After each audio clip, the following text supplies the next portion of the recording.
Dear students, इस video class में हम प्रश्नावली 8.2 का चौथा सवाल हल करेंगे। इस चैप्टर का नाम है बीजीय व्यंजक एवं सर्वसमीकाएं, क्लास 8 एनसीईआरटी मैथ्स। ठीक है बच्चों, और इस प्रश्नावली के 1 से लेकर 3 तक सवाल मैंने आपको समझा दिए हैं।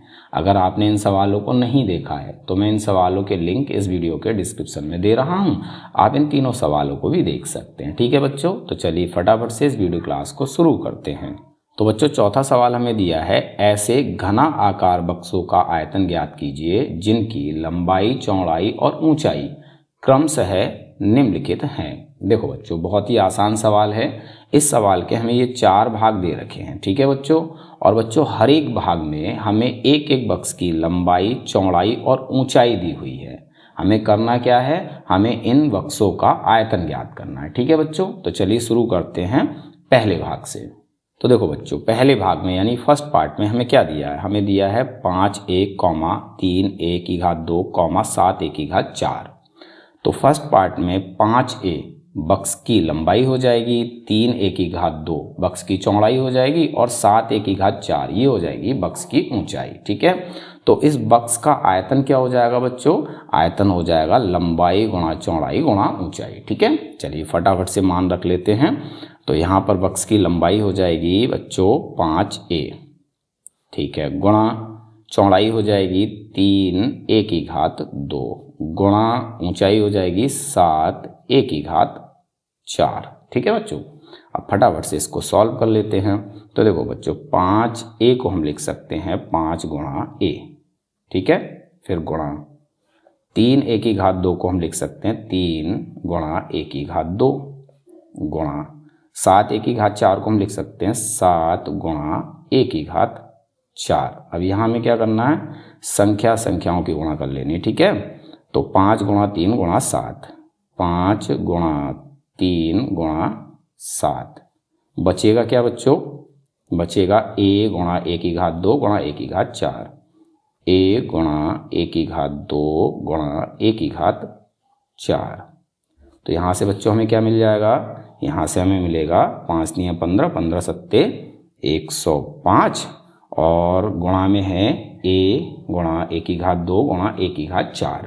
यहाँ 1 की घात है 1, जहाँ कोई घात नहीं होती वहाँ घात होती है 1। ठीक है, तो यहाँ 1 की घात 1 है, यहाँ 1 की घात 2 है और यहाँ है 1 की घात 4। अब ये तीनों ही a हैं, तो हम क्या करेंगे, इनमें गुणा हो रही है तो इनकी घातों को हम जोड़ लेंगे। ठीक है, तो यहाँ हमें मिलेगा 1 की घात 1 और 2 3, 3 और 4 7। ठीक है, तो 105 गुणा 1 की घात 7 ये हो जाएगा 105 1 की घात 7। ये हो गया इस बक्स का आयतन यानी फर्स्ट पार्ट का आंसर। ठीक है, आई होप आपको समझ में आ गया होगा। चलिए सेकंड पार्ट को करते हैं। तो बच्चों सेकंड पार्ट में हमें दिया है 2p 4q 8r। ठीक है, अब यहाँ पर इस बॉक्स की लंबाई हो जाती है 2p और चौड़ाई हो जाती है 4q और ऊंचाई हो जाएगी 8r। तो इस बक्स का आयतन क्या हो जाएगा, लंबाई गुणा चौड़ाई गुणा ऊंचाई। ठीक है, चलिए मान रख लेते हैं। तो लंबाई 2p गुणा चौड़ाई 4q गुणा ऊंचाई 8r। ठीक है, अब हमें इनकी गुणा कर लेनी है। तो देखो बच्चों, 2p को हम लिख सकते हैं 2 गुणा p गुणा में 4q को हम लिख सकते हैं 4 गुणा q गुणा 8r को हम लिख सकते हैं 8 गुणा r। ठीक है, अब यहाँ से हम क्या करेंगे, संख्याओं की गुणा, 2 गुणा 4 गुणा 8, 2 गुणा 4 गुणा 8। ठीक है, और बचेगा क्या, p गुणा q गुणा r, p गुणा q गुणा r। ठीक है, तो यहाँ से बच्चों हमें मिल जाएगा 2 चौक 8 और 8 गुणा 8 64 गुणा में p गुणा q गुणा r, तो ये हो जाएगा p q r। ठीक है, यहाँ तक समझ में आ गया। अब यहाँ हमें 64 की गुणा p q r से कर लेनी है, तो ये हो जाएगा 64 p q r। ये हो गया भाई इस बक्स का आयतन यानी सेकंड पार्ट का आंसर। ठीक है, आई होप आपको ये भी समझ में आ गया होगा। चलिए थर्ड पार्ट को करते हैं। तो बच्चों थर्ड पार्ट में हमें दिया है एक्स वाई कॉमा 2x की घात 2 बाई कॉमा 2x बाई की घात 2। ठीक है, तो यहाँ पर इस बॉक्स की लंबाई हो जाती है एक्स वाई, चौड़ाई हो जाती है 2x की घात 2 बाई और ऊंचाई हो जाती है 2x बाई की घात 2। ठीक है, तो इस बॉक्स का आयतन क्या हो जाएगा बच्चों, लंबाई गुणा चौड़ाई गुणा ऊंचाई। ठीक है, चलिए फटाफट से लंबाई हम लिख लेते हैं। लंबाई है एक्स वाई, तो एक्स बाई गुणा चौड़ाई, चौड़ाई है 2x की घात 2 बाई 2x की घात 2 बाई गुणा ऊंचाई है 2x बाई की घात 2 2x बाई की घात 2। ठीक है, अब फटाफट से इसकी हम गुणा कर लेते हैं। तो देखो बच्चों, एक्स बाई को हम लिख सकते हैं एक्स गुणा बाई। ठीक है, गुणा 2x की घात 2 बाई को हम लिख सकते हैं 2 गुणा x की घात 2 गुणा बाई। ठीक है, फिर गुणा 2x बाई की घात 2 को हम लिख सकते हैं 2 गुणा x गुणा बाई की घात 2। ठीक है बच्चों, आई होप आपको समझ में आ गया होगा। अब यहाँ हमें क्या करना है, संख्याओं की गुणा कर लेनी। ठीक है, तो यहाँ संख्याएं हैं 2 गुणा 2, 2 गुणा 2।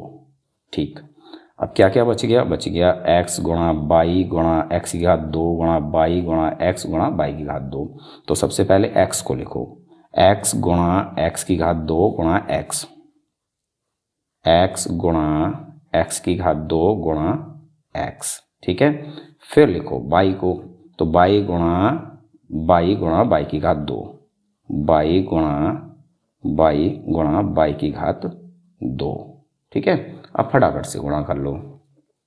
तो देखो बच्चों, 2 दूनी 4 हो जाएगा। ठीक है, गुणा, अब यहाँ देखो x गुणा x की घात 2 गुणा x, तो यहाँ x की घात 1 है, यहाँ x की घात 1 है, तीनों ही x हैं। ठीक है, तो हम क्या करेंगे, गुणा में इन घातों को जोड़ लेंगे। ठीक, तो ये हो जाएगा x की घात 1 और 2 3, 3 और 1 4। ठीक है, फिर गुणा बाई गुणा बाई की घात 2, यहाँ पर बाई की घात 1 है, यहाँ बाई की घात 1 है, तीनों बाई हैं, तो हम क्या करेंगे, इन घातों को जोड़ लेंगे। ये हो जाएगा बाई की घात 4। ठीक, तो यहाँ से हमें मिलेगा 4x की घात 4 और बाई की घात 4। ये हो गया भाई इस वक्स का आयतन, यानी थर्ड पार्ट का आंसर। आई होप आपको ये सवाल भी समझ में आ गया होगा। चलिए अगला पार्ट सॉल्व करते हैं। तो बच्चों, फोर्थ पार्ट में हमें दिया है a, 2b, 3c। ठीक है, तो यहाँ पर a लंबाई हो जाएगी, 2b चौड़ाई और 3c ऊंचाई। ठीक है, तो इस वक्स का आयतन हो जाएगा लंबाई गुणा चौड़ाई गुणा ऊंचाई। ठीक है, तो लंबाई हो जाएगी a गुणा चौड़ाई 2b गुणा ऊंचाई 3c। ठीक है, तो देखो बच्चों, a को a लिखेंगे, गुणा 2b को हम लिख सकते हैं 2 गुणा b, गुणा 3c को हम लिख सकते हैं 3 गुणा c। ठीक है, अब यहाँ हमें इन दोनों संख्याओं की गुणा करनी है, तो 2 गुणा 3, बचेगा क्या, a गुणा b गुणा c, a गुणा b गुणा c। ठीक है, तो यहाँ से हमें देखो क्या मिलेगा, 2 3 6 गुणा a गुणा b गुणा c, ये हो जाएगा a b c। 6 की गुणा a b c से करेंगे तो ये हो जाएगा 6a b c। ये हो गया भाई इस बक्स का आयतन, यानी फोर्थ पार्ट का आंसर। यहाँ पर हमारा ये प्रश्न कंप्लीट हो जाता है, यानी उत्तर हमारा यहाँ कंप्लीट हो जाता है। ठीक है, आई होप आपको ये सवाल अच्छे समझ में आ गया होगा। मिलते हैं अपने अगले वीडियो क्लास में।